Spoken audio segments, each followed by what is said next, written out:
Welcome, ladies and gentlemen, to the Zac Djellab Show. I'm back again, the show where I talk to my friends about their lives. And I have to do it on camera, because otherwise I don't talk to them. The Zac Djellab Show!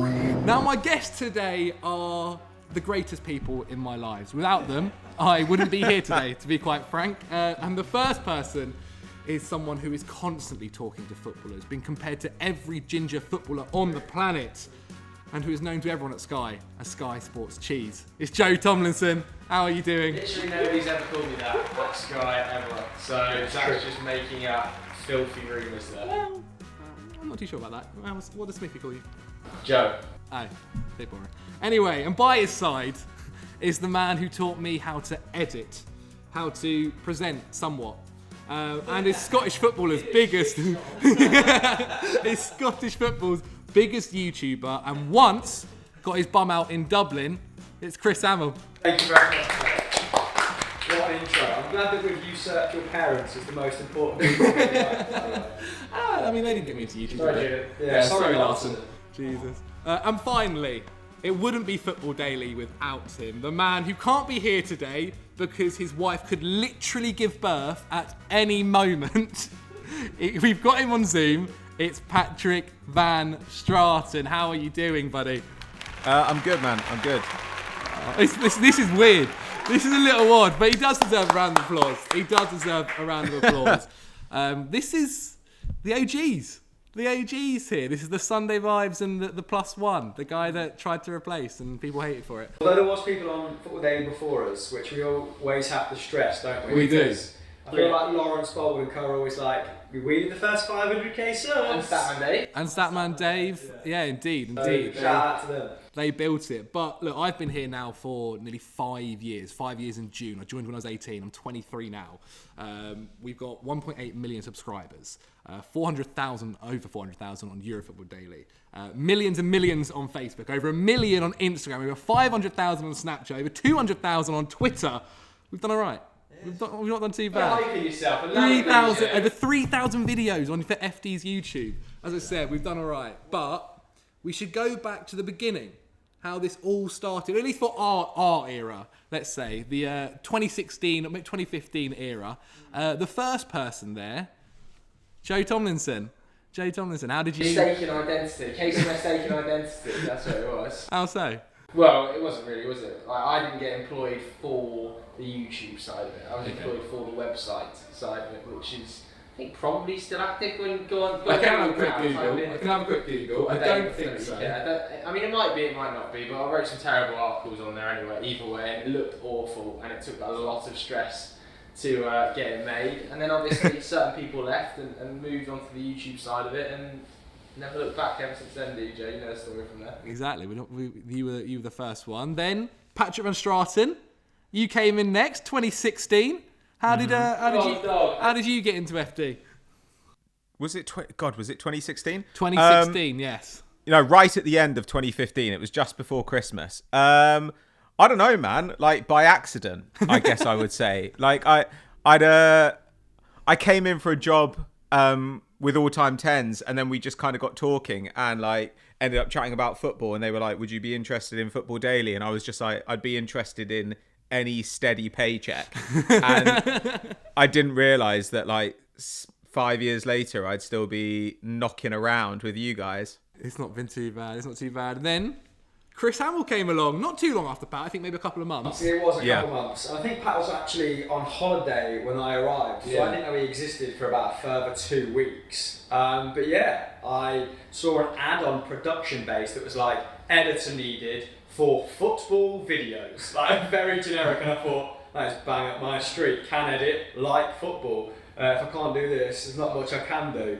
And to be honest, I was massively desperate for any sort of income in a similar vein to Pat, because I'd just spent all my savings in New York. Yeah. You went to New York, did you? I did, mate. Yeah. As if he says that. He says that like he didn't know. He's some actor. You went to New York, did you? As if he hasn't heard all these stories a million times. Asked me on the pod. Wants me to trot out the same old story. Yeah. Sorry for the other advice. Shocking. Well, that is, I guess that's how I joined then in June, I think. Did you ask? You asked. That's good. Brilliant. My show, mugging me off. This is what happens quite often, especially in the office. I was But going to try and be polite, but not now. that's fair enough. Zac joined. That's fair enough. Very true. Very true. But before me, there was George and Temps, and that was us for a little while. But before we get into that, you've dabbled in YouTube before, though, Joe. You had your own little videos. I mean, I couldn't find them. I say little.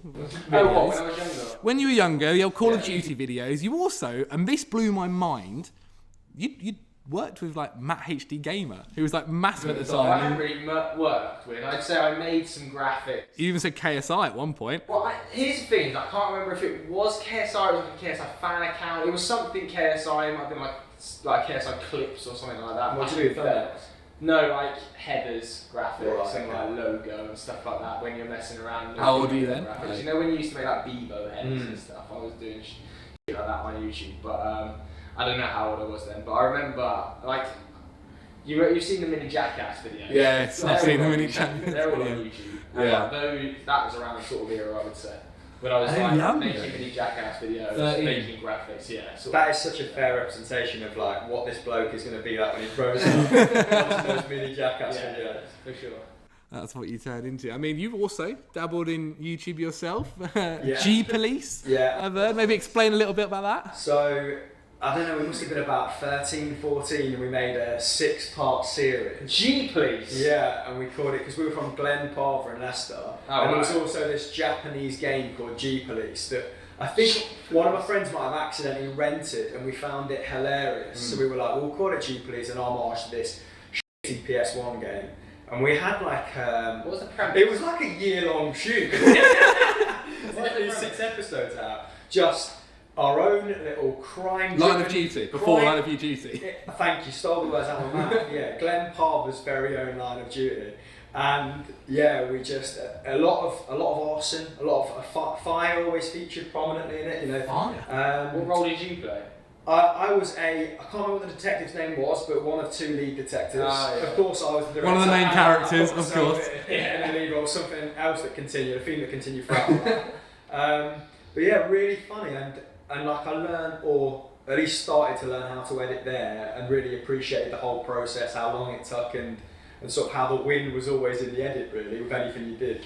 Ain't that the truth? I mean, G-Police. I can't remember the name. I know, it's rubbish names. I did have a Google. Well, it's not too far from it. I did have a Google and a search for it. I couldn't find Yeah, I it. took it down a long time ago. Okay, good. Like another friendship group of ours who like we got closer with before we went to a college in Leicester. School's a little bit different. Before we joined up at college, which was like year 10 in Leicester, they also got wind of what we were doing and made their own rival series called Gangs of Leicester. And there was people, because they called it Gangs of Leicester, they thought it was people on YouTube early doors thought it was just people kicking each other's heads in, and it was like these 12, 13-year-old kids making like little short films. I can remember people in the comments just being like, "What?" You could have done a crossover between G-Police and Gangs of Leicester, like Holby City when a casualty character walks in. Scenes. Yeah, I was not aware of that crossover, by the way, until very recently. Holby City and Casualty in the same way. It's like the sitcom. Mine's been blown. Yeah, exactly. But the BBC's hospital I version. did actually blow my mind a bit. You learn something. You learn something new every day. But okay, let's bring it a bit more back to Football Daily, because that's where we're all from. And I guess we mentioned 2016, 2015 for yourself, Joe, is when most of the kind of the OGs joined. You 2015, yeah. I don't know, maybe a little bit earlier, depending on when you did your uni stuff and when you were coming up and down. But 2016 was interesting because we were uploading a lot of videos, at least 7 on FD, and I think maybe 3 or 4 on Euro Football Daily. There was only us 4 plus 2 others, so 6. That's maths. And it was rough, especially that Christmas period. I remember. I think we were all ill. We were like getting in at 7 o'clock in the morning and leaving at like 8 o'clock in the afternoon. How do you guys like look back on that? I mean, Chris, I remember you were sleeping on the floor of your mates. Yeah, not at work. That would be desperate. Yeah, I think people know by now that when I first moved down to London, didn't really have a plan. So I ended up sleeping on my good friend's floor for what he thought was going to be 2 months, and ended up, being 6 months. I would not have it. What a friend! Shout out to him. Yeah, because he was in breed. He was in no rush to move me out in the end, because it was like reliving university. It was like FIFA every night. It was when Game of Thrones was in full swing, and I'd be on the way home like, I'll grab the chocolate, we'll bring out any beers in, we'd watch Game of Thrones, and his girlfriend would be like, get out. But Football Daily, it was tough back then, but I think there was probably a giddiness, there was an excitedness that supercharged the whole thing. Every video bangs. Yeah, we picked up traction quickly, and it was one of those times where it felt like what you put in is exactly what you'd get out. And I think that really encouraged us to work ourselves to the bone. And there was no one there that said stop, take care of yourself, maybe don't eat what were you eating? What was that Chinese in the cartons up the road? The market. We'd get stuff from the market, Peruvian stuff like that. 4 or 5 times a week. No, it was something boy, I can't remember. Bao? No, I can't remember. It was orange branding, but anyway, we'll move on. Are you talking about Wok to Walk? Yes, what the war? Yes, Pat. Yeah. Pat comes in clutch, class. Eating Most overpriced street food, by the way. Yeah, that is what I'd remember though. It was just like slurry. Walk to Walk 3 times a week and getting haircuts across the road at Toppers, yeah.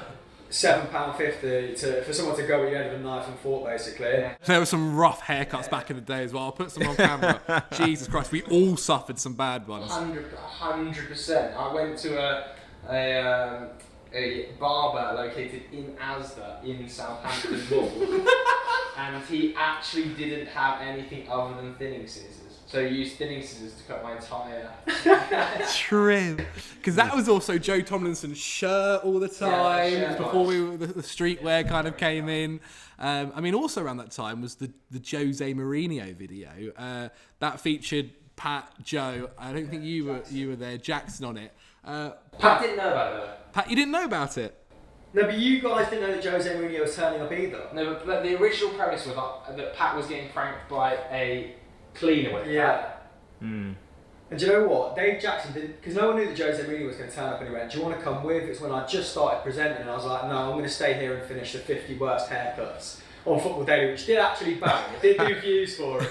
And then I saw that Jose Mourinho turned up and I was fuming. I was like, oh my God. Because that might have been just when he joined United as well. It was just before, because I remember at the end, Joe said to him, he was like, Joe was kind of like saying under his breath, he's like, oh, please come to United, Jose. Please come to United. How'd that work out? And then I regretted that massively. And now for the past 5 years, we've slagged him off continuously. Yeah. But he was a nice guy though, wasn't he, Pat? Yeah.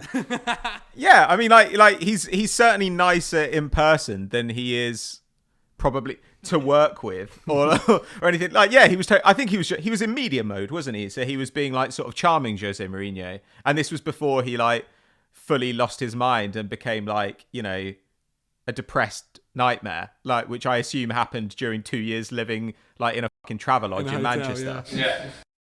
Yeah, I mean that was kind of one of the videos I remember before I'd even joined FD that I'd saw of Football Daily, because it blew up. It absolutely smashed it on YouTube. I mean, Pat, how did you find 2016, that first kind of year of yourself kind of working in football YouTube? Looking back on it now, I can't quite believe that we managed it. Because back then it was like you churned a script out in a day or 2/3 of a day. The edit would be like the same length of time. Like, things were just going out again and again, and we were earning like very little. We didn't have the benefits we have now. But on the other hand, YouTube was like a much more rewarding environment in the sense of like YouTube was kind of full of low-hanging fruit back then. That was the time when you would make a video and it could easily hit 1 million and, would obviously produce quite a lot of money. Whereas as time's gone on, we've ended up sort of diversifying and turning much more into like, I guess, a media brand. Back then it was like, get shit out on YouTube, get clicks. And you really could.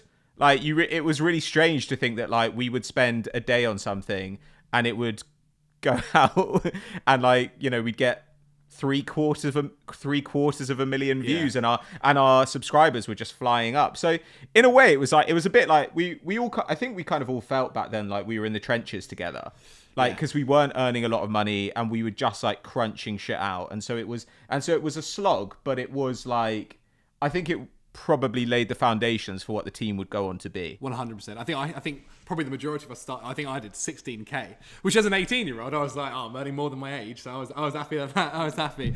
But I do remember that kind of period. Is that a thing? I was earning more than my age. Well, no, some people. Well, the average, but also what I mean also is like. So how are you earning more than your age? No, I was 18 and I was earning. I think he needs to earn more than his peers. Exactly. Earning more than my peers, indeed. And then I guess it was continuous like hard work and slogging. We also hit 1 million subscribers during that time. I think when I joined, we were at about we hit 1 mil in the Christmas of 2016. I'm pretty sure. Bloody hell. I thought might have been a little bit after, because I mean, we would have had to do 500,000 in a year pretty much. Yeah, when I joined, we had just under 600,000 on FD, and I think we had 600 subs on Euro Football Daily because it had just started. Do you remember we did that video of Joe? It was like, there was like 15 lines in the script and he was wearing a different kit for every line. Why did we do that? We did like 50,000 subs off the back of that. Wow. Yeah, plugging that video on Football Daily, sent all that traffic to Euro Football Daily. It was little wins like that. You just thought this is never going to stop, and like we've cracked the code. We've got like the titles down to a T, the thumbnails down to a T, like Thomlinson forever banging on about that explosion PNG in the back of their thumbnail. What about the Antoine Griezmann announced at Manchester United? The greatest thumbnail Joe's ever done. The reason I remember to this day is I remember at the time Instagram pages were taking it, isolating it, saying Man United fans' Photoshop skills are a joke. Compliment. Yes, baby. All started from Matt HD Gamer's first banner. Yeah. No, but that was when you're right. Things were going ridiculous, and then 2017, we got bought by the big dogs. 2017 is when we got built by. Jesus, really? It was that quickly? By Sky, and. That's when the announcement went out. It was even before that. They were talking about it for a long time. Yeah. Yeah, I think they started talking about September, and then it officially got done by like January 2017, February 2017. I think the party was more February time, so that's how I'm thinking. And that was a great party. It was good fun, but it also allowed us to do a lot more. I mean, we then got through to seeing a few more footballers. Before that, it'd been like kind of working with a brand and hoping that they'd give us like 5 minutes of a footballer, but it gave us a lot more exposure, I guess, in the YouTube scene. We weren't just these guys that chatted on a green screen, which was horrible, by the way. I remember the first green screen.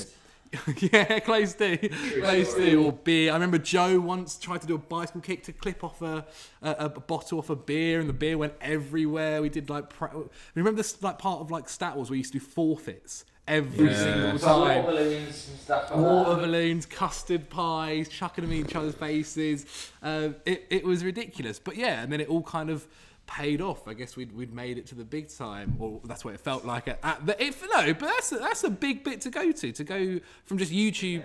I will say, to everyone's credit, I don't think anyone adopted the attitude of we've made it now. It was almost like we still had to work, but it was like our hard work had been recognised. It's almost like this is a nice thing, but because of the turnover of work that Pat was just talking about a minute ago, there was almost not that much time to dwell on it or think about it or think where we could go with it. It wasn't like, there was no entitlement. It wasn't like Sky's come in, now we're going to be on TV or whatever. It was like, that's great, but I've got to get a video out in 5 hours, so brilliant. I need to crack up. I remember coming in the day after the Sky party, hanging, all of us, like, I think I'd slept at a hotel in London because I wasn't living in London at that point. Go on! What's that mean? But it was rough. But I remember, and then all these people from Sky are coming in, like the big dogs, head of Sky Sports, and all that kind of stuff. And then we had a chat with them, and we were all back upstairs within like 10 minutes to carry on our edits and stuff like that. I don't remember any of this. I remember the parties. Like the parties were lethal. Like that's what I was thinking before, Chris, when you said you were sleeping on a friend's floor because you weren't desperate enough to sleep on floor at work. Well, when I started, it was the week after the Christmas party 2015, and one of the first conversations I had with Joe and Danny Timms was how they'd slept under their desks the previous week because they were so like fucked from the Christmas party. Yeah, no, that's true actually. Because back in the day, that Football Daily party, we went out all the time. Yeah, and because we had that unreal space, like for people who don't live in London, it's like we were right on Oxford Street pretty much, which is like one of the busiest shopping streets of maybe in England, or definitely in London. So we're literally right in the centre of London. So when you went out, you could like go back there for a few drinks and stuff. And if you had a party, and like I at that time I think was working or living in Southampton, and Danny was living a long way away. So we just got so drunk, we were just like, oh, should we just stay and just literally just lay on a concrete floor under a desk, no blankets or nothing, just like over us like that, sleeping for 6 hours max. It's also worth mentioning that we had no HR department. I was going to take the words out of my mouth. I was going to go, more important than location was the complete lack of HR at Diagonal View when there was an eccentric banker who remain unnamed because he's probably on the run somewhere, was at the helm. And to be fair to him, I think he knew he could entrust us to deliver work-wise, but then let us do what the we wanted in every other department. Yeah. So for people that don't know, Football Dailies was always owned by a company. That company then got bought by Sky. That's how it happened. But that was one of the good things. Like the fact that it felt like, at least for me, obviously I never went to uni. So for me, it felt like my uni experience. Doing what I wanted to do, because it was every Friday we'd go out, even Monday to Wednesday we'd go watch the football somewhere and all that kind of stuff. Go play football. So it was very much like the company then. It wasn't a massive company at that time. It was like really good friends. Everyone got on with each other, and this was also a time where all-time tens, for instance, was banging as well. They had 5 million subs. Every video would do 1 million views, so there was no worries at all. And then the YouTube adpocalypse happened, and it went downhill for those kind of tens channels. But we weren't too bad for a while. It was still bad though. The apocalypse was really for everyone. It did. A seminal moment in YouTube. The apocalypse was like, is YouTube going to collapse? And obviously that's like, at that time, it's probably not as much now, but it was like a solid 8% of our revenue. Yeah, and it was very like still make or break for us right up until Sky took over, and even after that, it was like you kind of got to vindicate this move. And obviously we'd prided ourselves on views, but then we kind of had to be a little bit more mature with the way we reported on stuff, which clashed with like our burn and churn ideology a little bit, didn't it? So there was a lot of like growing done in that stage, and like part of the team initiatives with it. Well, we like now I would say we're pretty much spread even bets across social media. Oh yeah. Just then it was YouTube and Facebook basically. But even back then, Facebook wasn't making us any money. Yeah. Like it was like YouTube was all of our income, wasn't it? Whereas now we have like you think like somebody read out the numbers earlier, a pretty million on Instagram, over 500,000. So even with the apocalypse, it's like it doesn't matter. Like we can't use that as an excuse, because if we stop banging on Football Daily on YouTube, like literally this team's not going to have a career. Yeah. So it was just very clear cut what we needed to do, and I think we were very good at creating new formats. People were very like good at throwing their names in the hat to present. Very willing to script, to edit. Like there was no ego when it came to like, oh, I'm only a presenter, or I only do this or whatever. Like everyone was like multi-skilled, weren't they? I think that's probably the secret. Well, we had to be, otherwise it just wouldn't have really happened. I mean, it was only until maybe like 2019 when we could finally be like, okay, someone, if they just want to do script writing, they're able to do that. But yeah, anyway, 2017, that's when the thing started kind of snowballing. We're getting growing massively on other platforms as well. We started kind of, I guess, doing shoots on different locations. I think that was round about the time Sunday Vibe started. Yeah, but compared to we were just on a green screen, we then actually went to a pub. And very treat out of the office. Yeah, I remember going and doing like shoots at Wembley occasionally. Yeah, the VFN offices yeah. was like a rare treat, and the VFN challenges and stuff. Yeah, it'd be like a rare treat to go in. Well, there were some mad ones, right? I remember the one against the tennis pro. I've forgotten his name. Greg Rosetsky. That was like unreal. There was some even some EFD ones. I remember there was a movie. I don't know what film it came out. It was Tom Hanks was a pilot. And we went and did. Sully. And we went and did some sort of thing where you guys control the plane. Oh my god, yeah. Landing us. It was like a full Boeing simulator, like they put professional pilots through. Do you remember that, Pat? Yeah, the old boy. Yeah, that was fucking grim. I think I can't remember who, probably yourself, but it was someone that had like crashed badly. It was Sony, wasn't it? It was Sony. It was that. We'd worked with some crazy brands. We'd also then started interviewing quite a few people. I think by then we'd done like Rio Ferdinand, Gary Lineker. Well, that was with Harry BT, Redknapp. weirdly enough. That That was was before before Sky took over. Yeah, Pato did Lineker, Joe did Rio, and I did Harry Redknapp. I think we tried to match it to what we thought was our on-screen personas. But even before that, I remember Pat had a friend at Allianz, and one of the first big scoops we got was huge. through Pat's mate, and it was an interview with Thomas Muller, and we ended up getting like 10 minutes with him, didn't we? But That was the second one. Iron Robin was the first oh one. no, Ian Robin, Ian sorry, Robin was yeah, the the first top one. name. That was through your mate Jonathan, Pat. Yeah. Yeah. And then they invited us back to do Thomas Muller. Yeah. But Julian Green and Ian Robin was the first one, wasn't it, Pat? Well, I didn't go to that. You guys did, right, with Dave, but then that also led to us going to Barcelona, didn't it? That's the trip that I'm the most jealous of. Playing at La Masia. Going to La Masia, but also you watched Lionel Messi in the best seats in the house score a hat-trick against Manchester City in the Champions League. Almost Okay, two now. guys. After interviewing Harry Redknapp. After interviewing Eric Abidal, I mean, the names that we've interviewed on Football Day now are ridiculous. Like Danny Alves. I mean, the only way to get better realistically Danny is Alves? like, You did Danny Alves? you Danny Alves, yeah. That's such a big The only way it gets better is like interviewing Messi, Ronaldo, or like Zidane. It's like, or maybe more Zidane for myself in terms of my goals. But yeah, that's What what. did you call him? My big Algerian. My big Algerian. My big Algerian. I mean, I've had many a blunders on Football Daily. We don't have to go into that too much beer all day. But then, yeah, 2018 came around. And I think that's when the team started growing quite a bit. James Wayne was there. James had absolutely no right to get that job. I walked it. James got that job because he knew Mikey. We're like, I've got a mate who can edit it there. And we're like, yeah, just get him in. That's what it was. Blasé back then. It was easy enough. Back our talent identification has generally been very good as well. So 100%, mate. We are the Masia of YouTube. We are the Masia of I think YouTube. the channel that's produced more editors and We- videographers across YouTube than Football Daily and have a tough job. It was very, very true. Roman Kemp, I always forget, did a bit of a job on Football Daily. That's Lawrence when he got McKenna. started, Roman Kemp. That's when he got a job at Capital, wasn't it? Yeah, it was. And he's It got was. famous dad. Kieran Carlin's doing all right nowadays, isn't he? He's not doing, and he's got a famous dad indeed, Spandau Ballet. Yeah, What's his name? It's not Spandau Ballet. What's his name? his name's Martin Kemp. I thought You thought he had me. He's done you there. He thought he had me. No, he didn't.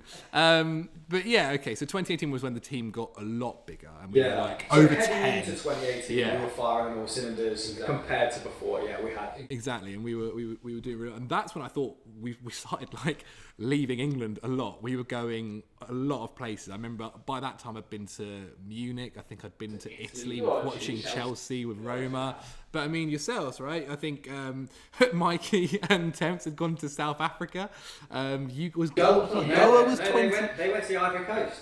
Ivory Coast, not South Africa. I'm just getting my nations Like wrong. even more random. But yeah, we went You to. went to Indonesia? Yeah, me and Dukes. Bali with Deegan. I think that was 29. That was a little bit later, but even before that was Goa as well. When you guys went to Russia. Goa, Russia, Pretty well done. Congratulations. 2017. So we travelled a bit. And I think that's when I remember thinking like, wow, we are like Doing doing stuff, weirdness.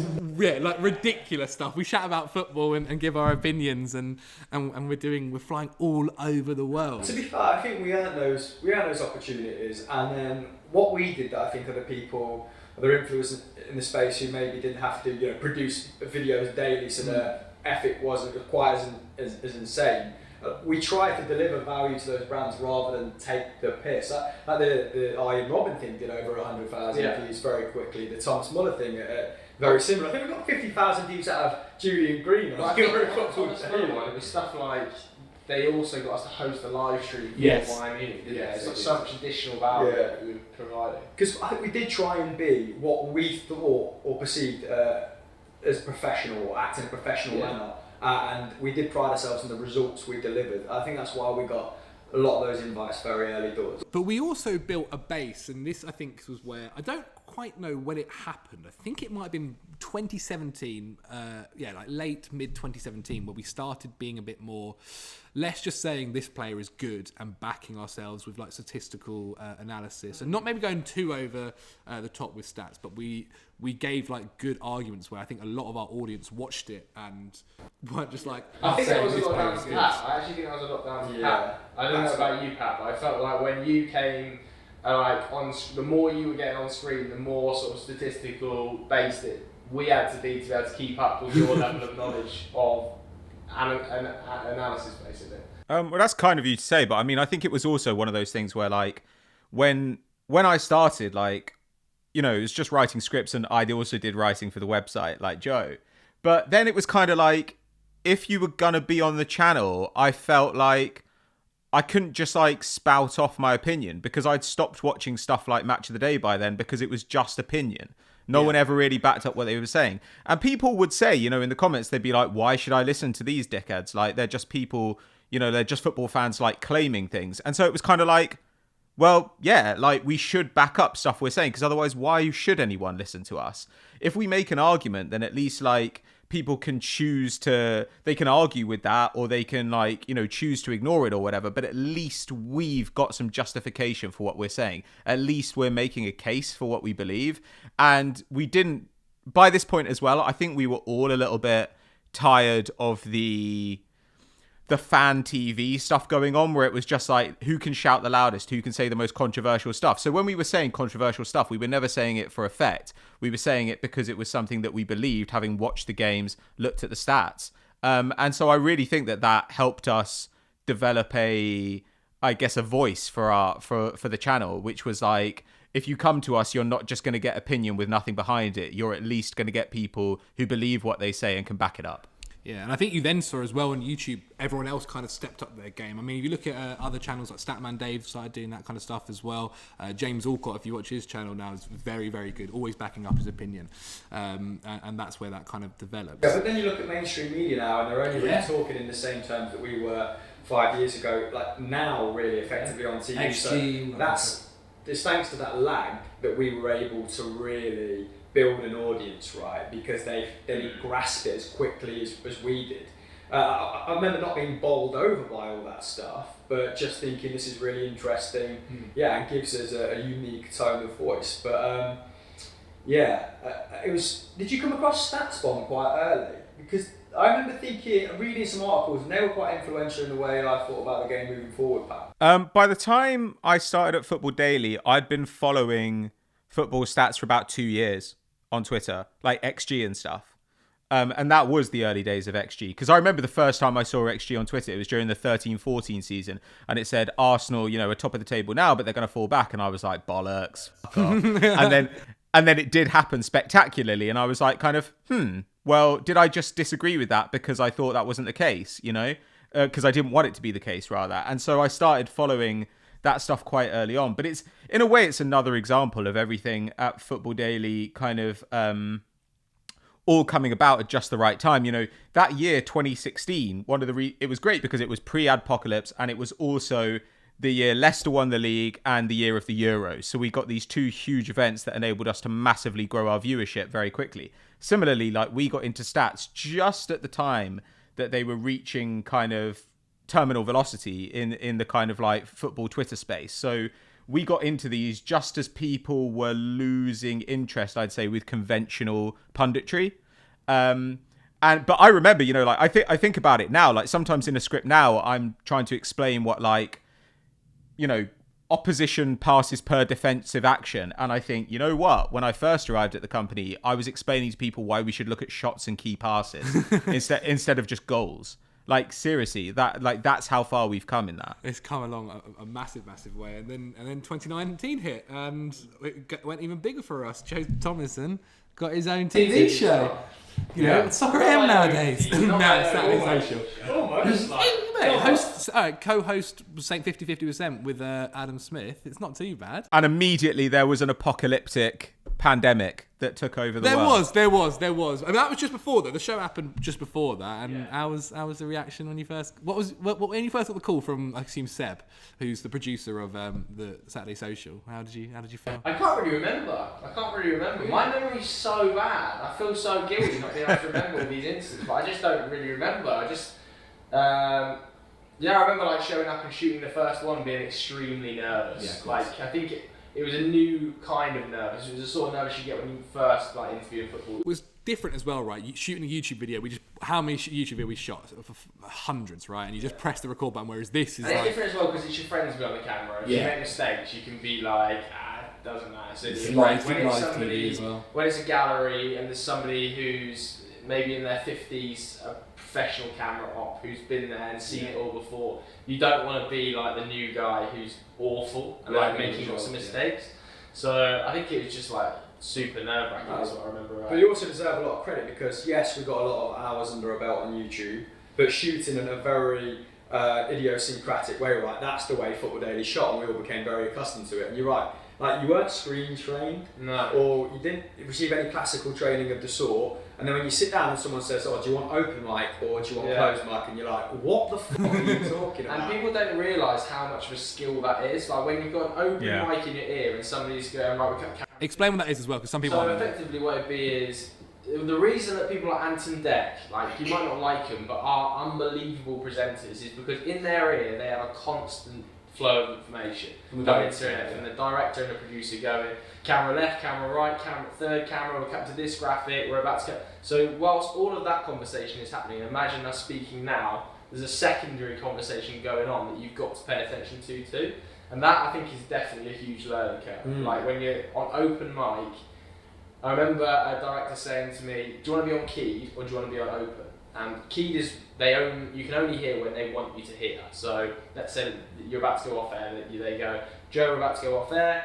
You can hear them say that, or you can be on open the whole time. And I remember a director saying to me, "I would recommend from day one just go with open." Like in America, they exclusively use key. They like over in the US they are all keyed. All presenters and newscasters, whatever, are keyed. And he was like, but in Britain it's the opposite. It's all open. So I would recommend from day one just throw you in the deep end and just stay open. And it was probably good advice to be fair, because I'm pretty comfortable with it now. I'm obviously still not amazing with it because it's an incredibly difficult skill to learn. I mean, you've had no blunders. There's no blunders I think that you've had on live TV. I mean, there are, but it's probably just like you just don't notice it. Yeah, it's you're going to be more critical of them than the audience will be. I think it's training yourself to be able to actually hold an opinion whilst also listening to information is the hardest thing, not just saying nonsense. Like you can continue to speak, fine, most people will be able to do that, but I think it's the actual ability to form coherent opinions whilst having somebody else flow information into is really difficult. Indeed. And then obviously COVID-19 happened, the worst thing in my lifetime.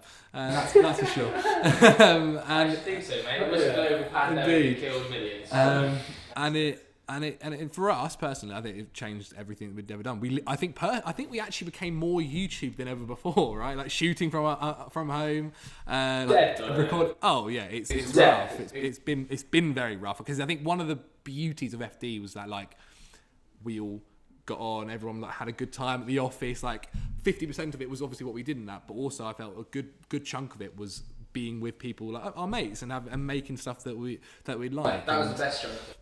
Yeah, I mean, personal opinion for sure. Yeah, it depends on how people view it. But how have you guys found the last year? What about you, Pat? How have you found the last year? Obviously, you've had some great news, but also been mixed. Top with shagger in rough. lockdown. Brilliant. Thank you. Thanks very much. The third FD baby in lockdown. It's brilliant. Yeah, exactly. So I don't know if I'm top shagger. I'd say I'm in top 3. Bronze shagger. Yeah. I actually haven't minded it too much. Like, I mean, I've got to spend a lot of time with my wife. Like, it's kind of nice. I've had almost every meal with my wife for over a year. Like, I reached the end of my tether kind of at the beginning of 2021. But actually, for me, 2021 has been a lot worse than 2020.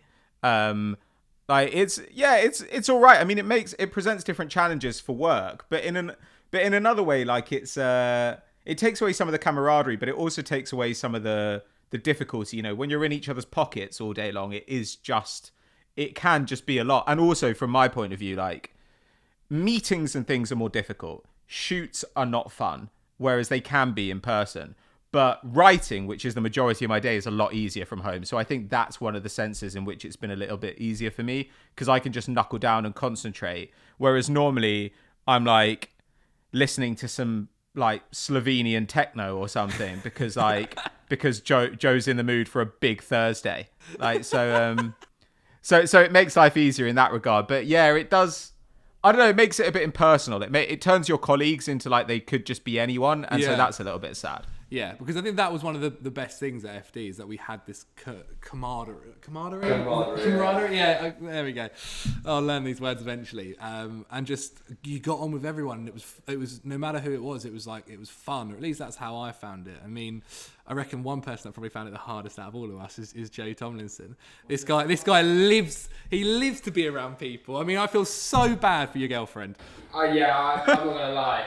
I think my girlfriend has had like the raw end of the deal here because I am quite energetic around the office and play loud music and like I'll spend a lot of time talking to people and roaming and walking and fiddling with things, and it's not much different at home. So yeah, 100%. But equally, it's not been too bad for me, to be honest with you. Like comparatively to other people that have, of course, yeah. Been in really shit situations. I've been in that. I've got an alright space to work, alright space to live. Like Chloe's very understanding and works from home as well. So for me, it's something to. And it is important to have that perspective, and I think everyone does. But the team does deserve a lot of credit for being able to survive from home, because we were thriving before, right? Like we had a studio, things were coming at us in a nice linear order in a nice amount of time, and like we thought we were getting what we deserve. And obviously this happens, and that all gets stripped back. And in many ways, you're kind of further behind than when you started, without that shared physical space, without some of the equipment, without each other to kind of spur one another on. And bounce ideas off. With the things. And it's just like things can, your communication's got to be so on point. You've got to over communicate in lockdown, haven't you? And like we had to create a few new formats, which I'd always back us to do, like Explained, for example, which is kind of one of our more TIFO style kind of videos, in order to compensate for making the content that we still are, right? Like Zoom content is not fun to look at, and it just shows you like you can't really legislate for what people love about your show, and they loved that Sunday Vibes was in the King's Arms. We didn't have any choice because Gav used to give it us for nothing, and the pub was 50 yards away, so like it was perfect, but we couldn't have gone much further. But then as soon as we started doing it in lockdown, everyone's like, okay, but seriously, when you get back in a pub, and it's nice to know that people love that stuff, and we're as keen to return to that sort of way, aren't we? For sure. And you are very right, Joe. Like we have, compared to others, we've had it actually so pretty easy, sweet. So easy. Very, very sweet. Wake up, shoot, do work. Yeah. Stay at You home. have to get dressed when you shoot. Yeah, exactly. Yeah, it's it's really not too bad. But okay, that brings us to where we are now. I guess we should probably talk a little bit about the future of maybe ourselves and Football Daily. I mean, someone's got a pretty good future in the next couple of days, ain't that right, Patrick? Well, could be the next couple of days. I mean, like it could still be another week or so. But yeah, hopefully sooner rather than later. Have you got all the crib and stuff and the room all set and shit like that ready? Yeah, we've like made a nursery and everything's kind of in, though the baby doesn't really go in the nursery for the first few months. But like, yeah, we got all that stuff set up ages ago, and now it's just sort of waiting for this thing to happen. And like, I don't know, the thing is about having a baby is like you can imagine all the bad stuff. Like you can imagine the sleep deprivation, you can imagine how hard it's going to be in some ways, like whereas what you don't know yet is like the little person that you're going to meet. so in a way at the moment it's all apprehension. I try and imagine being a dad, but like that's so difficult. It's like I can't imagine. Well, I mean, you've practiced with me. I'll be honest, lads. Like you taught me a lot. Have you had the classical thoughts like, I wonder what sort of dad I'm going to be? Like, I hope not to fucking, pass on my, not inadequacies. That's a horrible word, but like any issues I might have to my child. Like, how often do you think about that? Like, have you consciously tried to start like training yourself to be the best dad you think you could possibly be? Yeah, well, I mean, like that's a conversation that I've been having with myself, with my wife, and with my therapist for about 3 years. Like, I mean, Emma and I were talking about having kids a couple of years ago, and I said I don't really think that I'm happy enough at the moment to be someone's dad. Like, I just don't think I am. And but yeah, it's stuff I think about a lot because like I love my parents and I'm really fortunate to have them both and to have a good relationship with them. But there's an awful lot about my upbringing that I would definitely not replicate. And it's like this is a bit GCSE English for anyone who remembers, but like there's a Philip Larkin poem called This Be the Verse, and the first couple of lines of it are, they fuck you up, your mum and dad. They may not mean to, but they do.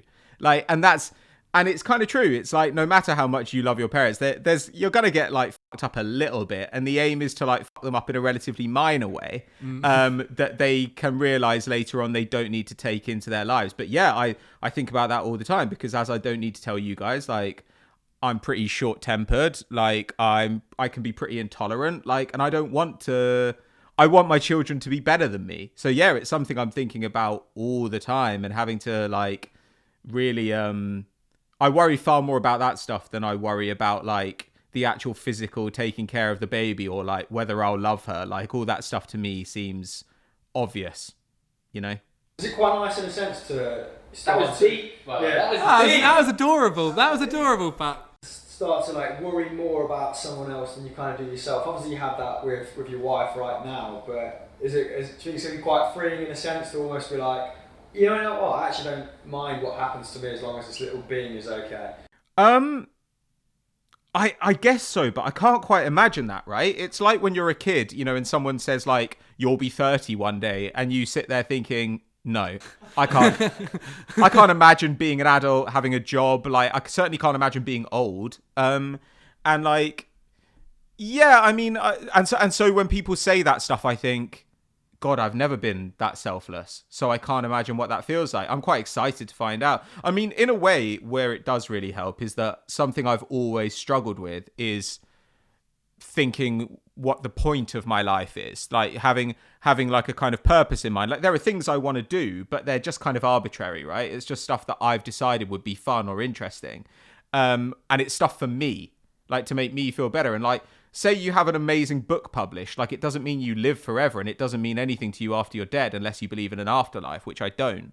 So in a way, I'm really excited too to have a child, because then I think, oh, you know what, maybe this will give me the purpose that I've always kind of wanted. And to be honest, like, since I was a kid myself, I always wanted to be a dad.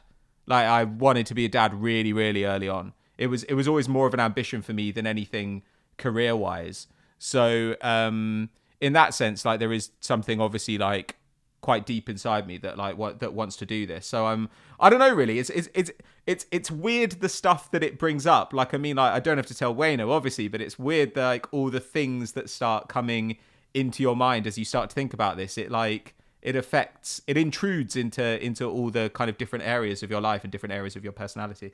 I mean, I think you'll be a fantastic dad no matter what happens. Right, when you thought about getting a dog.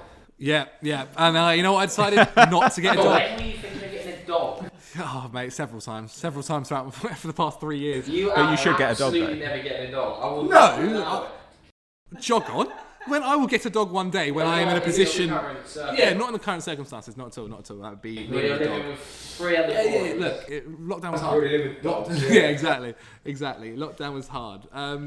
Okay then, how are we then feeling personally with you two? How are you feeling about the future for yourselves? Obviously, Pat's got his future kind of determined with a kid. Yes, yeah. Still got nights out happening. How many times are you going to the pub? Dredging up his subconscious. Meanwhile, my girlfriend's preventing me from pissing on the freezer after having 7 pints for the first time in a year. I suppose, like, when I see Joe presenting on TV, I think that's great, because he's very clearly heading the direction he wants to head in, right? And Pat, like, with the onus on fatherhood, that's also great. And in many ways, like, I've actually used this year to reflect a little bit more, and I'm starting to think, like, I'm doing several things, but am I like scoring B's across the board rather than hitting that 1A that I want? And I think you boys know that's always been filmmaking. And when I've had the opportunity, which is few and far between when you're producing daily content and when you're also kind of asked to be a presenter as well, and then when as a matter of pride you're trying to be the best presenter you can be, and it did not come naturally to me whatsoever. Like, I remember thinking I have to hit every point on this page, every bullet point, and every Sunday vibe, stopping, almost reading it line by line. No natural aptitude for it whatsoever. But now, after a year of lockdown, after a year of being able to still do this stuff, but having extra time to think, right? To think about yourself as well. Where's that next bit of personal growth coming from? I need that sustenance for the soul sort of thing.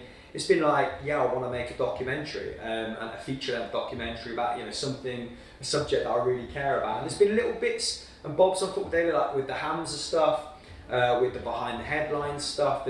That I think maybe I'll look back and I'll be like, oh, they were the breadcrumbs before I did this thing. But yeah, it's probably more so behind the camera and really starting to flesh out my like filmmaking sensibilities. Because on Football Day we've all got like basic practical skills and stuff, but it's almost you're going to have to unlearn a bit of that to make long form content. Because, You've always wanted to do that as well.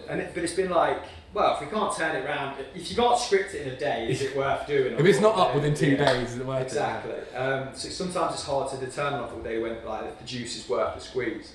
But yeah, I think probably making more content I enjoy making, and I think we're in a position now where we can do that. It's not as views driven. We are a little bit more secure. The rest of like the team, we've got a very good team who are very like responsible and like accountable to one another, so that the standard doesn't really slip in that regard.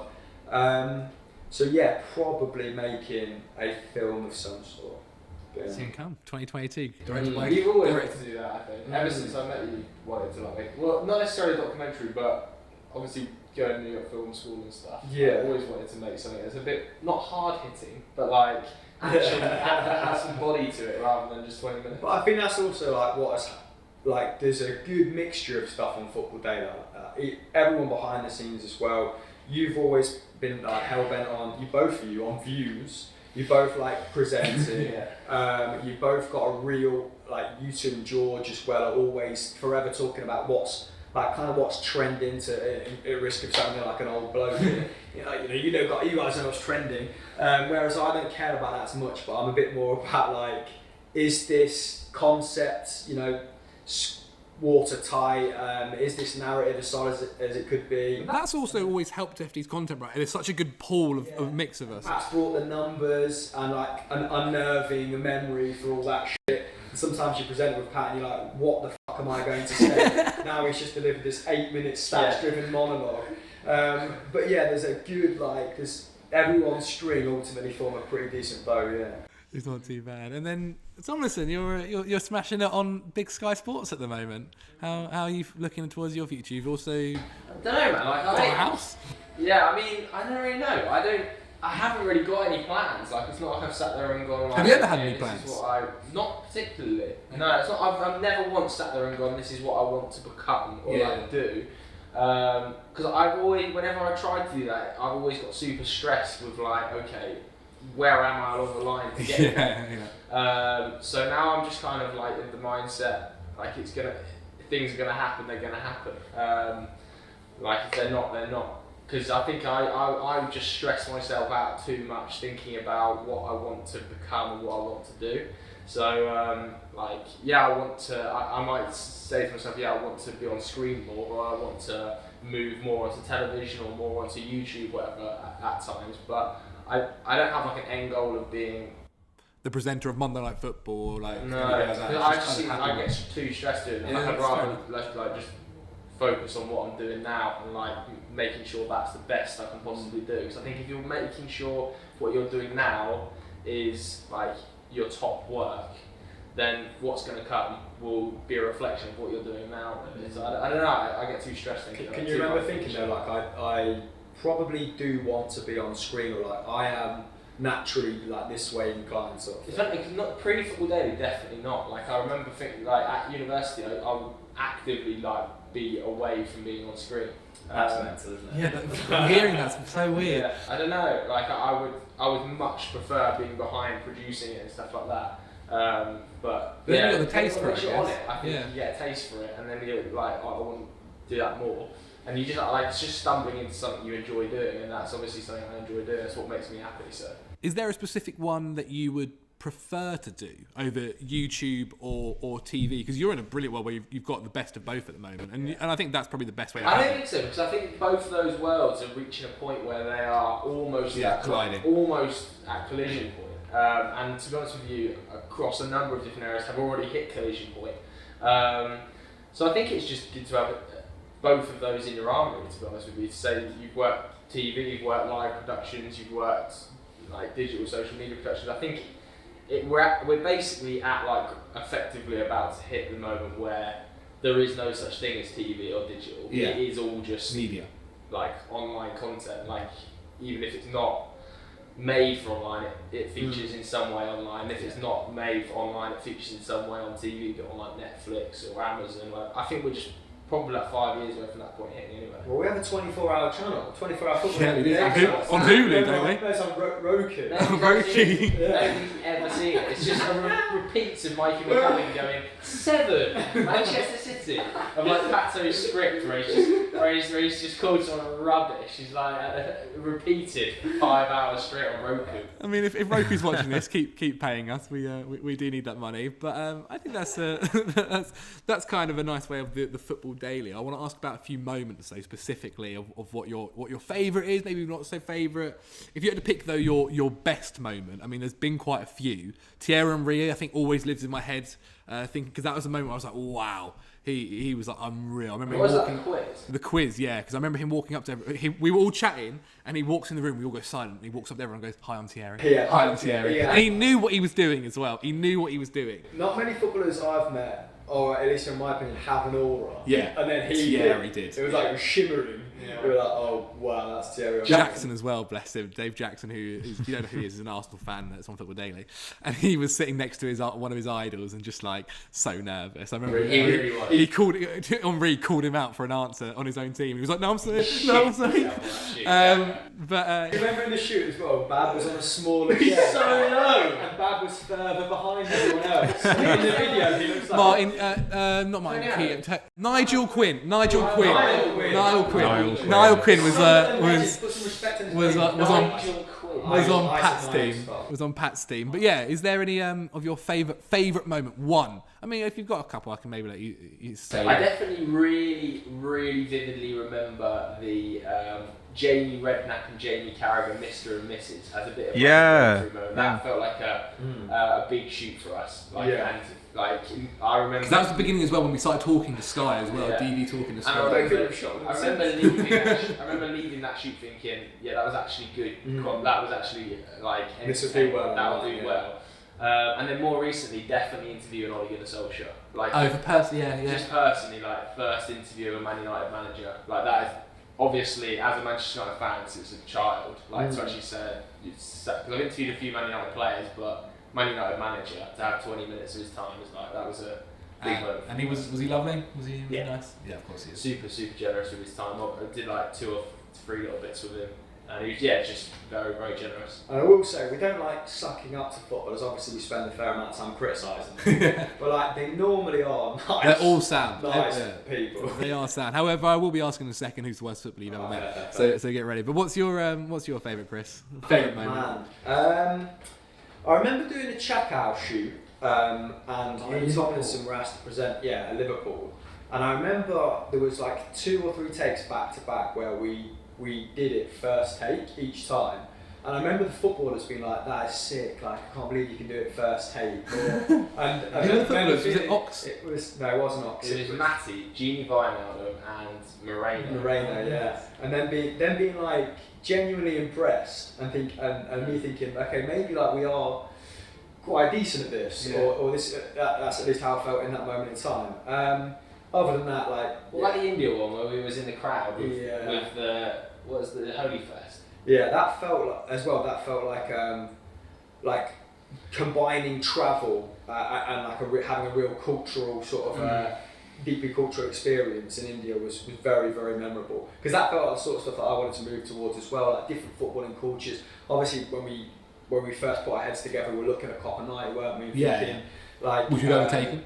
Ellie is smashing it on derby days. Like these boys are getting all this sort of access, and then we wanted that, and like slowly, bit by bit, we managed to kind of claw that, not necessarily away from them, but we managed to get on the act. Yeah, getting on the act big time. So yeah, that over a period of time, overtaking it, like you said, that was a nice moment to reflect on. Yeah, I mean, having like beers with Poyol in Indonesia was mad. I'm probably forgetting. I'm probably not doing. There's a lot, man. There is a lot. Like it's when if someone was to actually like stockpile a highlights reel, everything, it would be insane. The footballers that we've spoken to. So Danny Alves in Paris Saint-Germain. One of the best footballers of all time. Yeah, like ridiculous. Like the actual footballers we have spoken to is the list crazy. of that is really funny as well. I mean, not so funny in the way back when there was like an imminent terrorist threat, and me and Thames were like, there was like guards with guns out, drawn about 10 yards away. And you from shake us. your pants. I was like, Thames, I'm just gonna be back in 5 minutes. I'm gonna find the nearest exit just in case like shit hits the fan. And then he was like, all right. And then obviously when shit didn't hit the fan, everyone was like, you looking for the exit? And I was like, what the fuck? I was like, so in my head, that was the sensible thing to do at that point in time. So in between. Yeah. But on the list of people interviewing Danny Alves, it was Guardian, BBC, Independent, The Times, and then at the bottom, she always read it out like, Football Daily. And I was like, yeah, what are we doing? Man. Spent a nice day out in Paris though. It wasn't not too bad. What about for yourself, Patrick? What's one of the favourite moments of yours? I mean, we talked about it earlier, but I always do talk about the Camp Nou because that was a pretty special one. Pat, remember when you were fuming because you didn't? It was two beds between you. Yeah, you were fuming, mate, and it ended up being hilarious. The three of us in the bed. That was ridiculous. Like I was absolutely raging about that. But also, we went to Saint-Etienne for the Euros. That was pretty fun. A lot of the fun moments, the most enjoyable moments, have just been like dumb stuff that's come up on shoots. Like I remember, I think it was you and me. Do you remember when Doogie told the story about going up Kilimanjaro? Oh, yourself. And we laughed about it for so long afterwards. Like, and those are the things, like when we've done shoots in the evening, like live streams or whatever. Yeah. Those ones where you kind of like get a little bit hysterical because you've been working since like 8:30, and then by the time it gets to like 9, you're just kind of like buzzing a little bit. Like those ones have always worked out really well. But also like every now and then I get messages from people where we'd talked about sexism or homophobia or transphobia in football, and people would send messages about that, really nice messages, and I get Instagram DMs from people like, saying, "Oh, good luck with the baby," like, that kind of stuff is quite shocking to me in a way. Like that people care enough to say a nice thing like that. That's very strange and really really heartwarming. Oh bless. Yeah, no, we have. Every now and again I'll receive a DM from someone. They're just like, "Oh, great video, smashing it on Chelsea," and that. It's always Come on, what's your personally. highlights? I think all of it is one massive highlight. Get rid of them glasses. The glow up. Yeah, the glow up wasn't too bad. I don't know. I've You made did some. look like a llama when you first arrived. Look, I was 18. I was figuring myself out. I was like, do I have glasses? Do I have long hair? Do I grow a beard? What's my fashion sense? I remember there was a time where I used to wear flannel shirts all the time. We all go through that though. We all go through that. Looking back at the videos now, it's pretty humbling, right? We're all one bad topless haircut. Oh yeah, for sure. And we'll I'll show you in a minute your first videos before we wrap this all up. But yeah, no, personally, I don't know. I've enjoyed like meeting so many people that I just wouldn't have known otherwise. Like, would never have known anyone in this room without joining. Do you not think it's mad now that you're working for the club you support? Yeah, that I do think is correct. Like, I don't think I'll properly know what I'm doing or understand what I'm doing until like I'm say 60 or 70 and not doing it anymore. The fact that I've just like rock up every other week and go chat to one of the best players at that side and like talking to Mason Mount, and he knows who I am and like He's so buzzing up. It's smart with that all the Chelsea players by their first names now. It doesn't Mace, do that with any of you're right, Mace. How you doing? Kai's playing the false 9. Is it? But it's also so nice as well. Like, this is one of my favourite things about footballers is when like beforehand I build them up in my head expecting it to go bad.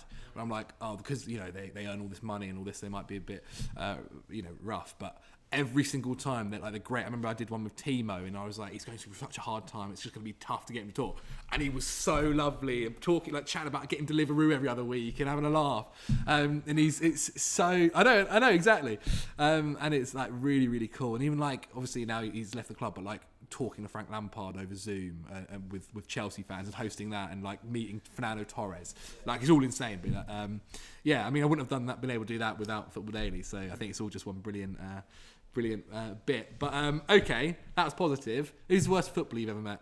This one keeps short and sweet. I don't know, man. I've They been are asked so lovely. many times. I really haven't got an answer. I can't remember one footballer ever being a knobhead.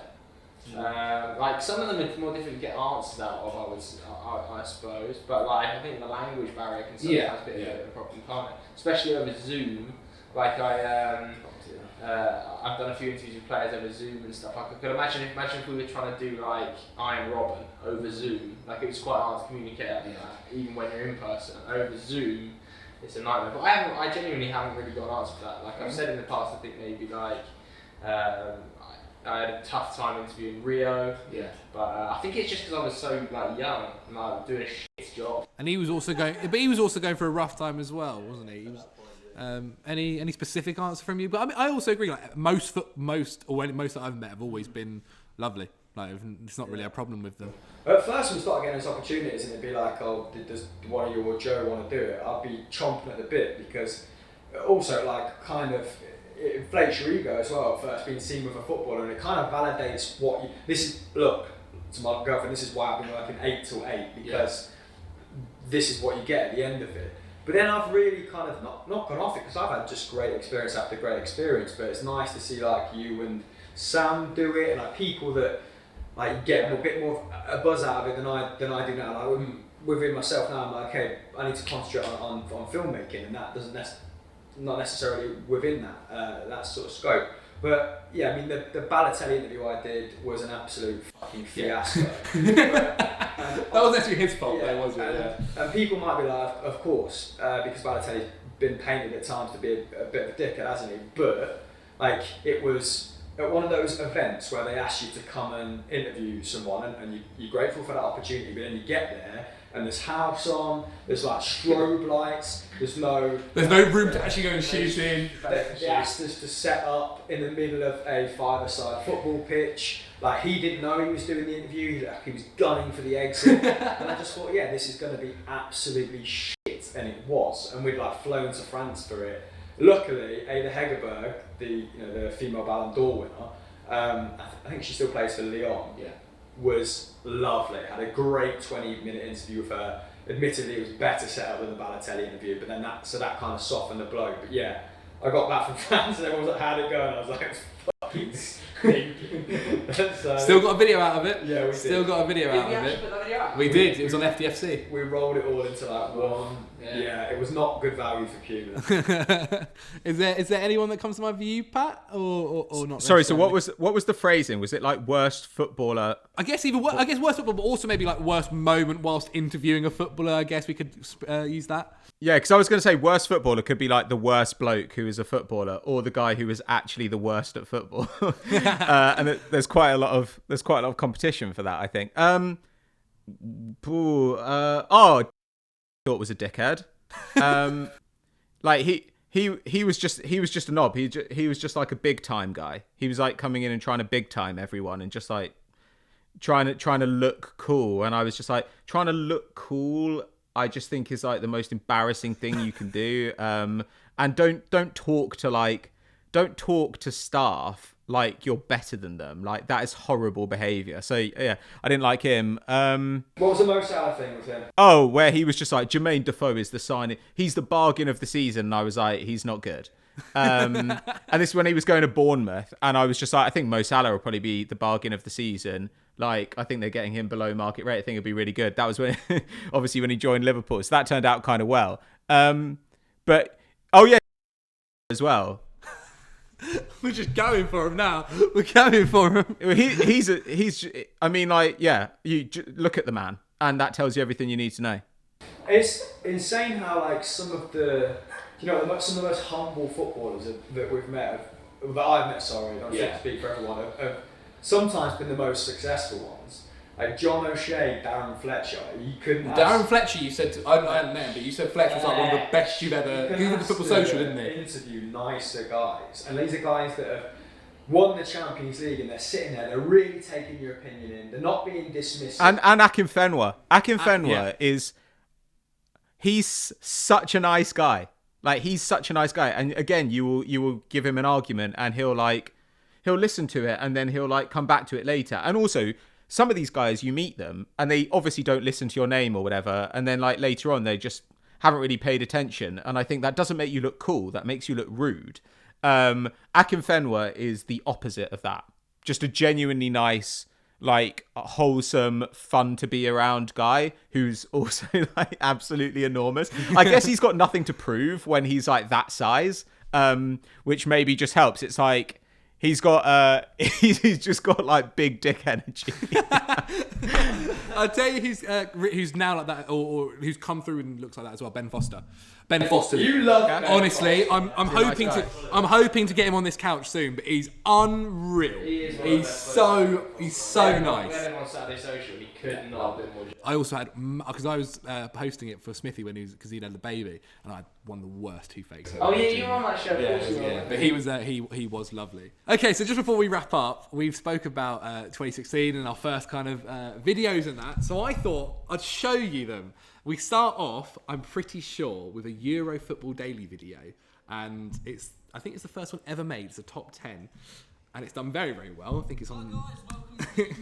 It's on over 300,000 views. Who's edited that? Probably me. And this is Joe Thomlinson in his flannel shirt. I've sent you the link as well, Pato. It's the top one, and it's the presenting for me. I love the presenting. I'll try and turn up the volume a bit. Saturation on the boy, man. Do him a favour. Welcome to the Euro Football Daily, the new home of football. The Euro Football Daily.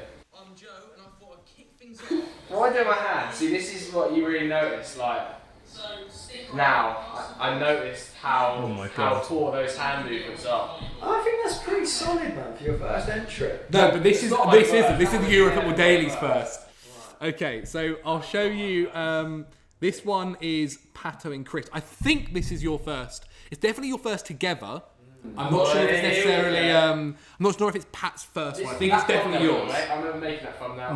My first was a Football Daily Weekly. I'll have you know. Oh, okay, yeah. I don't think I can find that specifically. Lawrence McKenna and Patrick McKeamy. Yeah, I was a Football Daily Weekly as well. No, That's fantasy. that's I content. fancy. No, pre-fantasy. Oh wow. Okay. Anyway, this is Pat and Chris. I think this is Chris' Jesus.